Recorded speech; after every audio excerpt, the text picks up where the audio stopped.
Okay, so the last video I'm making here is during the final art section that we look at when we look at Greek art, and that is the Hellenistic art. This art is very unique in that it's so different from the other art that we looked at. And one of the reasons why it's so different is because the empire by this time had really expanded quite far, and it was having contact with many other civilizations, and it was being influenced, having cultural influences from these various civilizations that it had overtaken or had come in contact with. So the first person we'll look at here is Alexandros, and this is the Aphrodite of Milos, also called the Venus de Milo, and you might have heard of the Venus de Milo before. This is circa 150 to 100 BCE.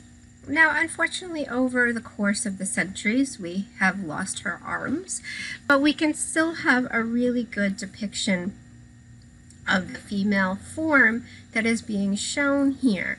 So one thing to note, she stands in this extreme kind of contrapposto with the hips going one way, the shoulders going the other way. She doesn't have clothing on her torso, only on her bottom half, because once again, Aphrodite or Venus is the goddess of love. So Aphrodite is the Greek goddess of love, and Venus is the Roman goddess of love. And so all of these goddesses will have gods will have two names, one being Greek and one being Roman, because the Greeks had developed this system of religion. The Romans, when they take over the Greeks, actually take all that information and build on it, but they speak Latin. So they end up changing the names of the gods and the goddesses to Latin. So here, you know, she's supposed to be the most beautiful woman in the world, Aphrodite, and I find her not the most attractive person. But once again, you know, what we think is beautiful changes over the course of time. And so for me, she's a little on the masculine looking, a very kind of stern face. She's kind of a little bit, in my opinion, out of proportion. The torso, the bottom half in particular, seems a tiny bit on the elongated side, too long. And so I don't find her to be the perfect ideal beauty. You might think it's different. You might find her very attractive. So here's what we see that is so vastly different in the Hellenistic art, is that we have images like this. So what's so different about this and the other art we've looked at until this period? Should be obvious. She is old. She is not idealized. She is haggard. She is, you know, also a commoner. She would have been either, you know, a commoner or maybe even a slave. She's the market woman, and again, it's a Roman copy that we're seeing here. And she has had a really hard life. She's going to the market to get water or something, and you can see in her face lots of wrinkles, but also this kind of expression of she's tired, what she's carrying is heavy. It's not, you know, an easy time. She, you know, almost kind of bare-breasted or leading to that, but you know, it's just because of the clothing that she's wearing doesn't really fit so well, right? So she's very poor also. She doesn't have good clothes, and so this is really different. And in the Hellenistic art, this is what we see. We see this very naturalistic, realistic depiction of the human form. People looked exactly like they looked.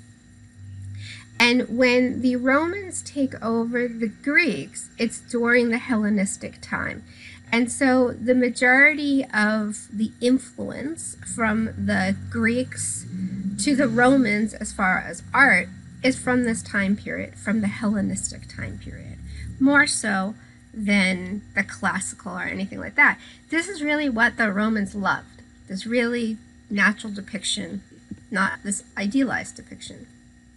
Now that said, we still have our gods and our goddesses, and they are going to be shown idealized always.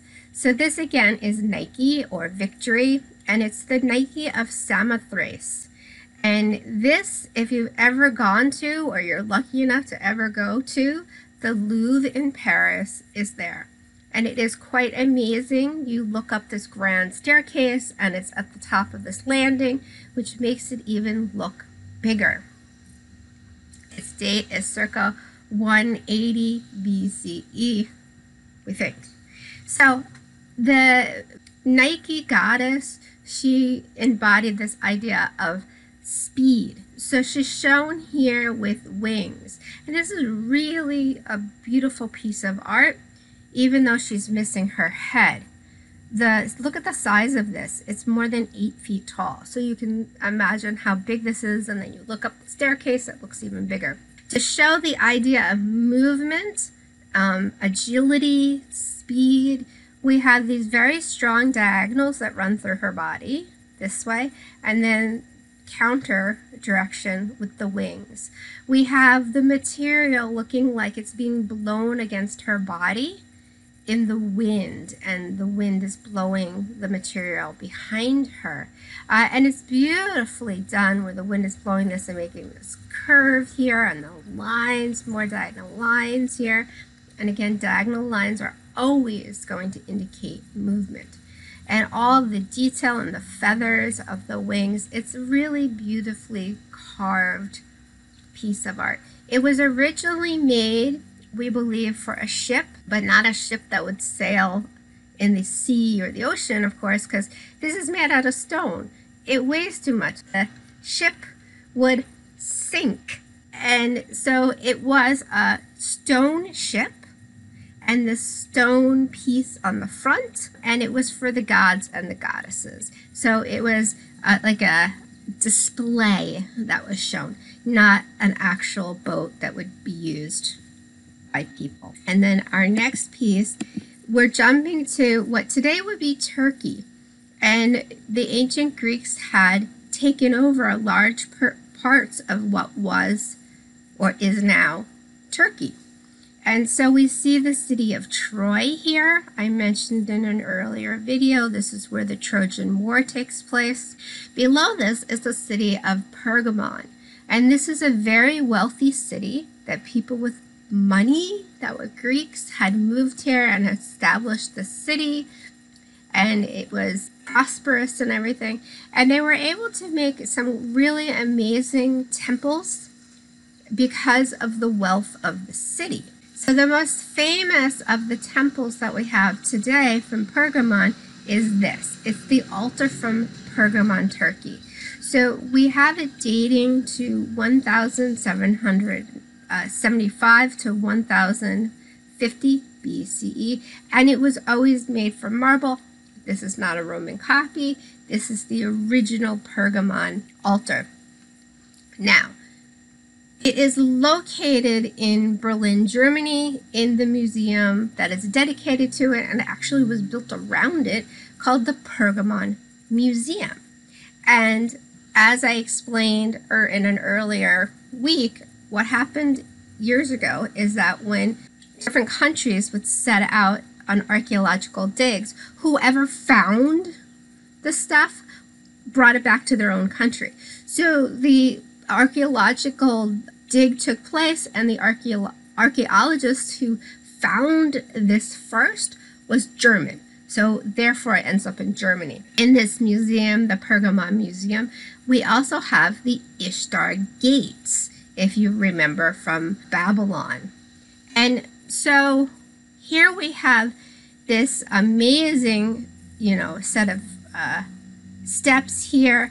We have this amazing frieze that we see part of, and if you ever get to the museum, it wraps around most of the room, or big chunks of the room that are not shown in this video. It's quite large in size. If you look at the steps, you can kind of get a sense if you stand next to it, you're only going to come up to the bottom of the frieze.